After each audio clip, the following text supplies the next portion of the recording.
Good evening. I'm Hugh Downs. And I'm Barbara Walters, and this is 2020. Wait a minute. No, it's not. It's Inside the Lair, and it's coming up next.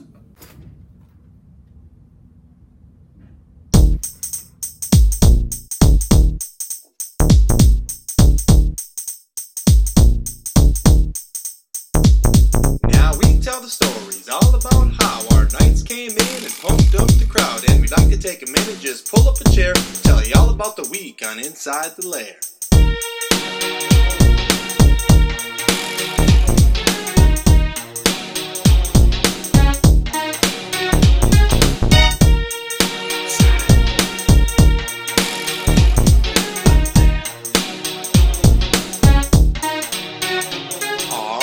Rehearse and rip up the stage, and our athletes work hard and know how to play. Singing out, working, drumming, all cool. You hear the bands and the choirs repping our school. When a couple of guys thought up something good, started making videos in our neighborhood. If you ever miss a game, don't get scared. Catch the recap with Kirby and Blair. Happy New Year night, nation. It is January night, 2019. You're Inside the Lair with Kirby and Blair. He's Kirby, I'm Blair.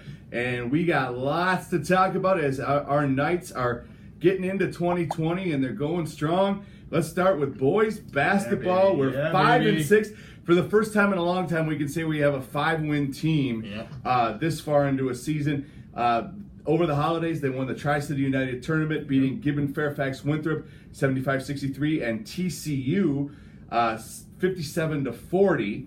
And then last Friday, they came back after break and beat Hope Academy 94-71. So they had 3 wins in a row. And then Tuesday night, Triton beats them here at the Castle 75-61. Gibbon Fairfax Winthrop, the home of one of our viewers, Dan Doomer. Yes, hi, Dan. When's the last time we've had 5 wins? I'm going back. I don't think we had 5 wins total the last 3 or 4 years combined. No, I don't think so. This is my 5th year here, and we have not had more than 3.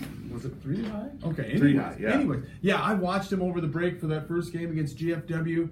They were sharing the ball. They were making shots. They were feeling pretty good. They did the same thing against TCU and the Lions from Hope Academy. And then Triton came to town. Triton was a little different, right? Let me tell you the difference between our wins and losses, Blair. Okay? Tell me. When we the games when we play teams whose defense aren't as strong, we play great. Right. Okay? But as soon as we face a team that is a little better defensively, we start to rush shots, throw shots up early in the possession, even though they might not be very good, right? Very good shots. We on a fast break, if we don't have numbers, we might try to force it, and we don't value each possession like we should. And I think that a lot of that comes with youth. That comes with getting used to being at this level. And I think that's coming. We've seen some younger players, Layden Nearson, Trevor Steberg, having some nice plays. Luke Almy in the game against Triton had a nice spell. I think he had 10 points. Right. So this is a team that's young. They're learning. They're improving. But yeah, you're right. That when you're playing those tougher defensive teams, you can't get caught in the headlights here. You got to continue to do your thing. And I think this is a team that this is one of those years as a building block into the future. Right. I think Coach Lurkin's done a nice job with that. And we can't get rattled. We got to keep our composure, and you keep your composure by running the offense, waiting for a good shot to present itself, not forcing things. But like you said, Layden Nearson's been playing great. 27 points against Triton, 24 points the last game against Hope Academy. Tater Ellenson chipped in 20 that game. Trevor Steberg, like you said, 19. Luke Almy came off the bench on Tuesday against Triton and chipped in 10 points. So they're getting contributions from the older guys and the younger guys. And I really like to see that. It's a good mix. And tonight they're heading up to Randolph. They're going to take on the Rockets. They're 7-5, so it's a game that's could go either way. Yep. Randolph got to state tournament last year, but they lost a lot of talent through graduation. Did they really? I didn't know that. So they were a state tournament team last year. And then Tuesday night they'll come back to the Castle to host Pine Island. 2 games that they should be able to win. Yeah, they're winnable games. Right. Absolutely. And Randolph, they got a 7-5 record. They play in the Southeast Conference with some smaller schools, pretty much the size of Randolph actually. And they made that switch a few years ago, and they've had great success. So congrats to them for making that switch, and hopefully we can beat least one of those teams, if not two. I think if you split here, you're looking pretty good. So good luck to them. Girls basketball, Girls, 4-8 on the year, and not where they want to be. They went 1-1 at the Hayfield Holiday Tournament. They beat Lyle Pacelli 55-48, and then they lost to Blooming Prairie by 1 point, 47-46. And then on Tuesday night, they played Triton and lost 71-56. Right. They've always had a rivalry with Triton as, when they were younger, Cobras. getting older, right? But let's go back to the BP game. Yep. They lost by 1 to the sixth-ranked team, Class A. Coach was really proud of his girls that night. And I know the girls were disappointed, but they should also feel some pride of, we hung with that team. Yeah. They were even up 2 with like a few seconds left, and they throw in a 3, banked it in, I believe. And we just and I know Pacelli's down, but they were really good last year. So to go in and beat them, significantly beat them by almost a dozen points, that's something that you can be proud of too. Even though they lost, you can't help that they lost talent to graduation. So no, and you know what? Randolph's coming up for us tonight, and a home game tomorrow against Kingsland.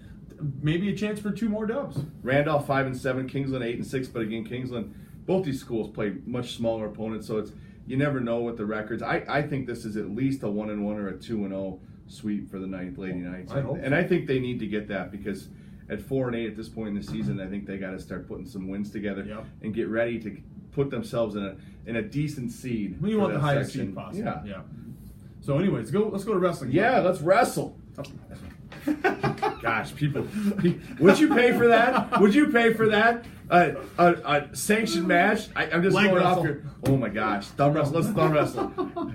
You can't thumb wrestle because you'd have to put so much stuff on your hands. Yeah, whatever, Blair. All right, 12-1. This team is 12-1, and they are unranked, and that I have a bone to pick with that. But whatever, I don't do it. So they won the Eau Claire tournament. They went undefeated. They beat Grand Rapids, Rocori, Maple Grove, and then 2 teams from Wisconsin and Mondovi and Superior.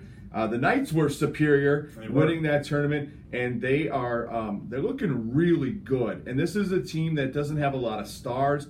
Over the years, we've had teams that have had top 2 ranked kids and stuff. This is a team that only has 1 ranked wrestler, and that's Carter Quam at 220. He's number 6 in the state. So this team is getting by on just hard work. No-name guys stepping up and winning matches at key points. And they're heading up to Bemidji tomorrow for that tournament, which is Friday, Saturday, the annual tradition, which is that Bemidji tournament. So it'll be interesting to see how well they do up there. Well, at 12-1, it doesn't matter if the Minnesota State High School League voters that vote, or whoever votes for the top 10, it doesn't matter if they believe in them. It matters if those wrestlers believe in themselves. And I think those wrestlers, they're starting to feel pretty good about themselves. They still got to go in and prove and earn a lot of things, but 12-1 is a great start. And 12-1 with only 1 ranked wrestler, Blair, that shows how deep the wrestling squad is. There's no seniors. Right. Okay? A bunch of guys that I've been to some of their practices looking into the window, and they might be one of the hardest working teams that we've got. Yeah. Okay? Oh, they put in the time. They're earning 12-1, and I'm proud of them for it. Carter went up to 220 to fill that spot. Did anybody fill Carter's spot? Not that I know of. Okay, maybe we need to get to a match. Yeah, we'll have to check it out. But congrats to them for a great start. And I'm going to guess the rankings are going to start coming, both for the team and for I think you'll start wrestlers. seeing more. I think the rankings come out very soon. So it's good to see that. And you take a look at our wrestlers. They are working extremely hard, as you said, Kirby. And we've got a lot of younger kids. We've got a lot of 7th and 8th graders. The future looks very bright. So speaking of bright future, you're talking to me saying baseball in 2 months. 2 months baseball from today. 2 months, and with baseball comes, what do you need to play baseball? You need a hat, a cap. You do. Okay, and we got some cap news. We've got some logo news.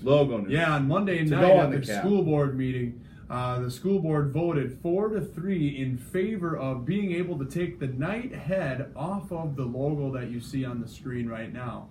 And I know that a lot of the coaches are really excited about this, and we can't thank the school board enough for letting us be able to do that. The new caps are going to have that logo on it, and we're excited. I'm getting jacked up here. That's 2 months awesome. away, 2 Blair. months away. Say goodbye Can't to the believe snow. it. I know. I'm ready to say goodbye to it. So that's awesome. But before we get to baseball season, we still have football season. Yeah, maybe. We have the NFL football season. We have playoffs. Our Vikings, our beloved Vikings, the 6th seed. They shocked the world, so to speak. I had a deep down feeling they were going to win that game, You and did. they did. You and did. They did. And I make a lot of predictions in a lot of places, but here at school, I never lie.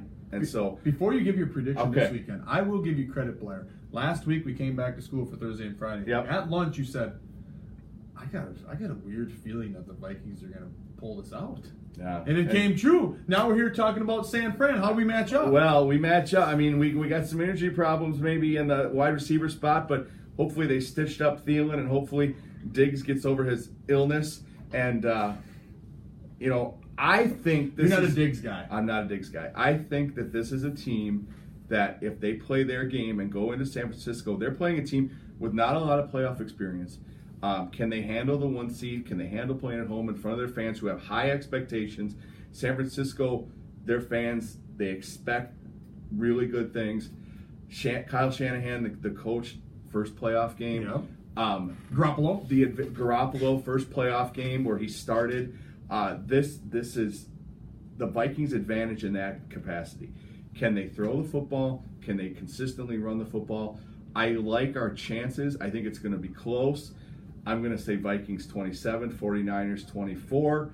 I just think that the Vikings have a few more of the intangibles to get it done, but we've been so inconsistent that I'm very afraid to go out on a limb and say, oh yeah, definitely got it. Well, here's what I think.